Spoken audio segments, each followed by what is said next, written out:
Kojak. Hey, we were successful today, wouldn't we? We were. What do we show them your targets? So this is my target for we practiced with our dad's 22 for like just practicing. Yep. And I shredded this part. There used to be a black. Oh yeah, right you ate that bullseye out with that gun.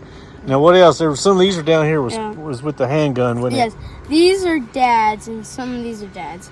Well, these are you. I shot a few over here. Well, I think these. It's just a mixture. Yeah, it's a mixture. We don't really know. But I shot these two. All right, let's look at this other target though. Just show them. Dad shot some with his handgun at it was at 50 yards. Some were 50 yards, and then most of them, I shot about 10 at 50 yards, and the rest were at the 15 yard. Look how big these holes are. Yep, it's 9mm. So, overall, you think we had fun? I think we had lots of fun. All right, well, let's load up and go head to Bumgars. Hey, folks, welcome back to the channel. It's Ruben Creek Outdoors. Hey, today we're going to it's going to be a pretty good video, but it's going to be short. What I'm going to do, I'm going to do a follow-up on some waxing projects with the 3-in-1 Creek wax that you can get from one and only RCO on our Whatnot channel. It'll be right up here. We're going to finish what I started yesterday. The 2 sheaths. One sheath's already still good and waxed. It don't need another coat because I put a really good coat on it yesterday.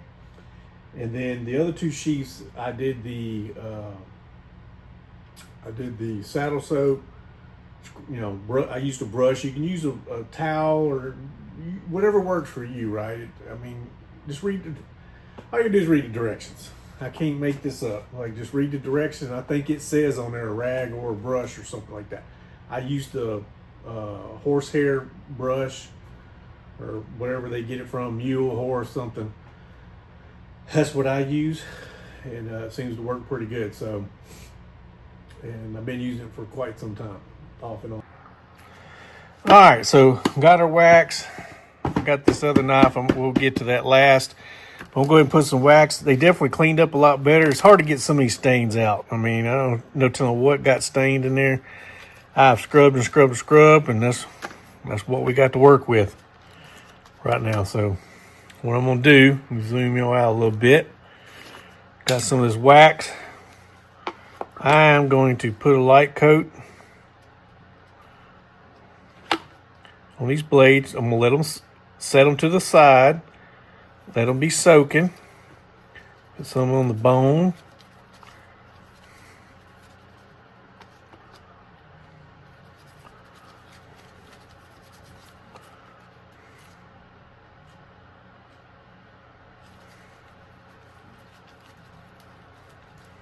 All right, set that to the side. Let's get this coat on here. Maybe we're gonna put some on the plastic. It ain't gonna hurt it. Tell you that much. It's not gonna hurt it.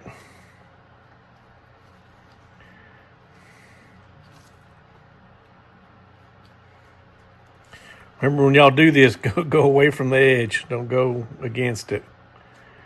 You will slice your hand up.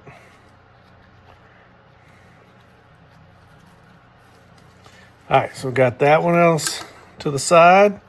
We're just going to let it soak while we're doing these sheaths. And go from there.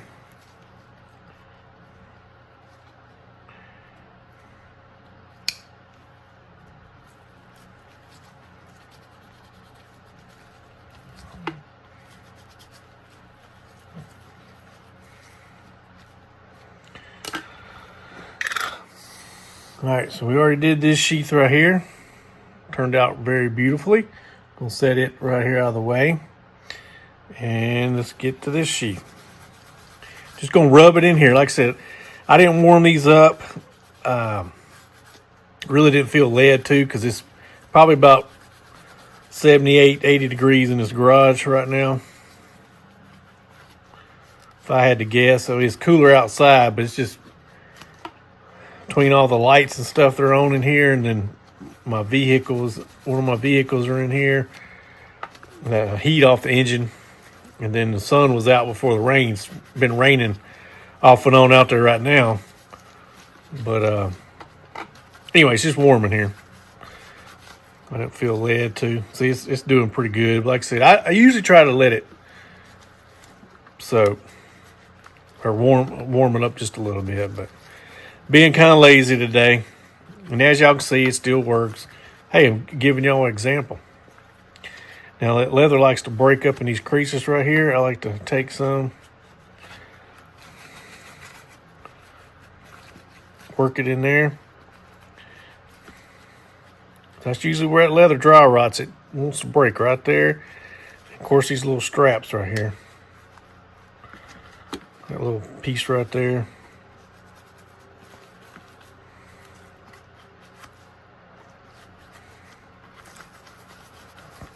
It's soaking it up pretty good. I'm actually surprised a little bit.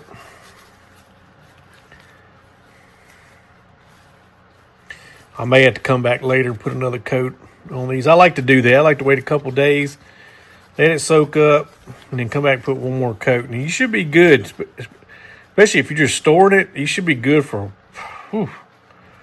probably quite a while, to be honest with you.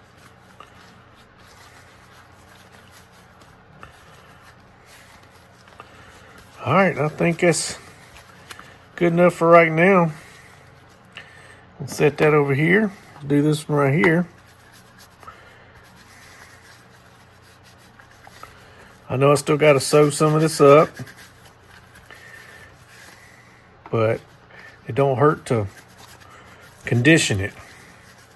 Probably help keep it from tearing more when I go to re-thread this one day. I'm gonna be honest. You can go on the backside too. It don't hurt it. It's just the wax does a lot better when it's not rough, if it's like a smooth leather on this side. But as you can see, I am still working, doing these edges. Kind of get down in here a little bit. They like to break in these points right here. Just FYI, there's things to think about, not to insult anybody's intelligence, but that's what we're doing. Just showing y'all, kind of talking through the talk-through method of instruction. I like to do that. It's one of my ways I like to teach and show how I do things. And yeah, gonna put some in here.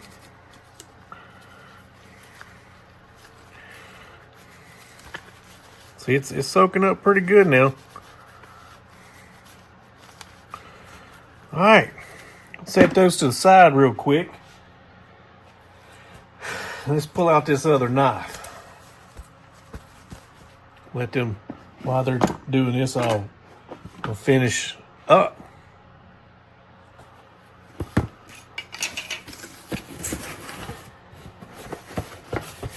This is the one I got from Mr. JJ down in Mountain Home or Mountain View, Arkansas. I keep saying Mountain Home, Mountain View. They're close. Right here, see, it comes with a little lanyard, and it's pretty much dry rot. But what we're going to do is going to preserve it. Stick it in here. You just got to work it in there. That's the lanyard. It's pretty cool. Come with all this.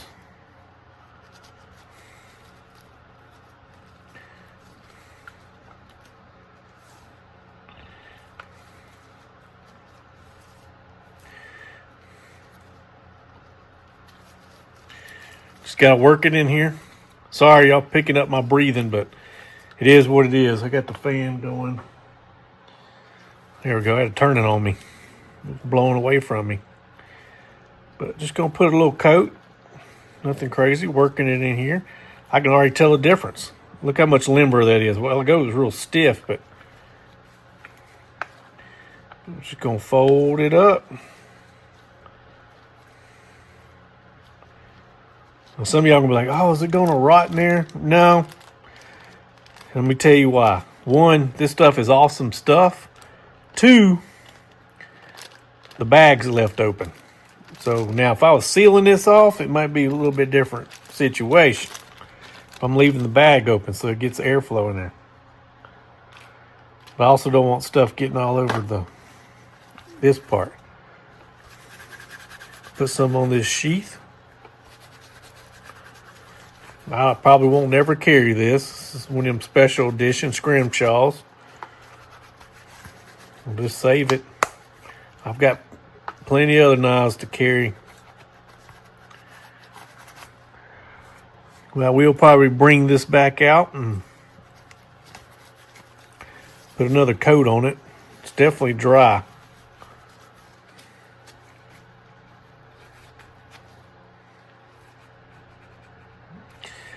Right here's where it cracks. That's where I see them crack all the time.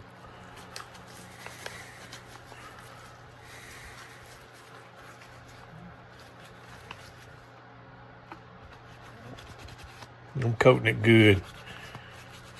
Don't worry, it's going to soak up.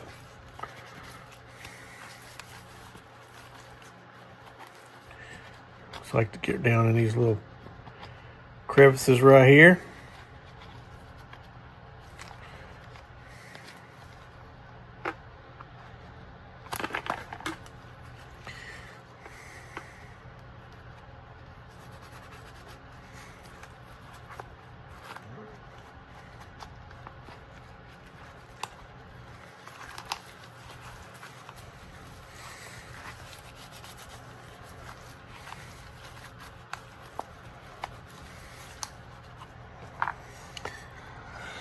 Get some of this greasiness off of me. It's the box right here. 155 SC. 155 SC. USA Charade 155. This ain't a OT. It's not. It don't say OT on it. Scrimshaw edition. Light coat on it.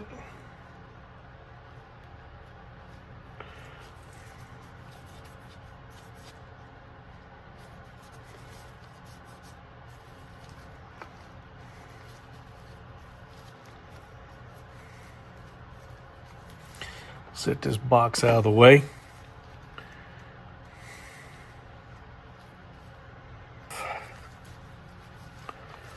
Like I said, I'm not rubbing hard, y'all. Don't rub hard. I don't recommend it. I mean, like I said, y'all do what you want. I'm just kind of lightly getting it off. That's all I'm doing. Put the sleeve back on it.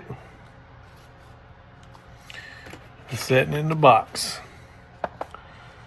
And then I'm going to just lightly getting the excess off. That's all I'm doing. Just helps keep stuff from sticking to it, collecting dust or whatever. Oh yeah, look how much better it looks. I can tell it's definitely soaked in some. It was dry. Like I said, it needs it coming back. Set that in here, and then we'll set the little lanyard in there, and then here you go. Charade Scrimshaw. Original box. Paperwork's up under here. As far as I'm tracking. I could be wrong, but can't remember actually. Yeah, maybe I didn't. No, I think I did something with it. I put it up. I got a separate box. That's what it was. I got a separate box that keep a lot of the paperwork and stuff in. I think I forgot to put it back in this box. I'm gonna have to find that and do that so I don't lose it. All right, got that right there. Let's get the excess off. Ain't really much excess off this because it soaked it up really well. Let's get it off the knife. Just getting off the, like I said, just getting the excess off. But you can leave it on there if you got somewhere to store it. You know, it ain't gonna hurt nothing. I just, you know, if I pull it out or something, I don't want to have grease all over it. You know what I mean? A little wax all over it. I just like to see. Still got a sheen on it. I can see how I'm touching it. Still got some on it. Just gonna slide it in the sheath. Just like so.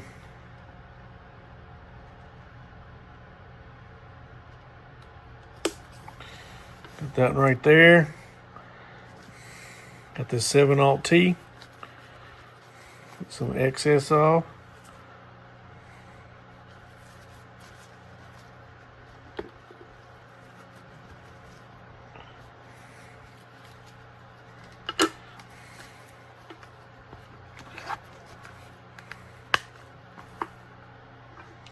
And here's this queen.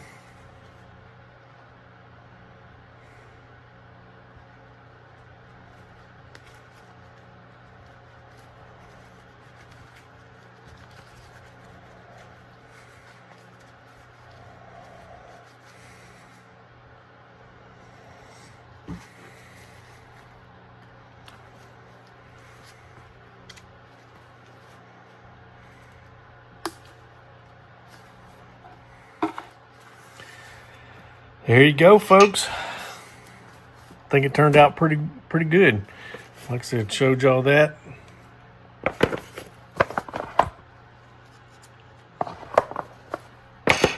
Alright, that's basically what I want to accomplish out here. Hey y'all, thanks for watching. Like I said, this wasn't going to be an overly complicated video, but I wanted to show y'all the follow through, right? Because I told y'all yesterday in the prior video that I was going to come back and wax those sheaths long as they were dry enough, in which they were, which I knew they would be, sitting out here in this garage with the, because this just always stays pretty hot in here most of the time. So, but hopefully y'all liked it. Like I said, showing y'all some of the process of how to utilize the Rubidoux Creek Outdoor 3-in-1 creek wax. And somebody emailed me the other day and asking, what's 3-in-1 mean? Well, that's pretty simple, but hey, you know, it's an honest question. And I said, it means that this wax is good for leather, it's good for steel, and it's good for the wood. You could use it as on a cutting board.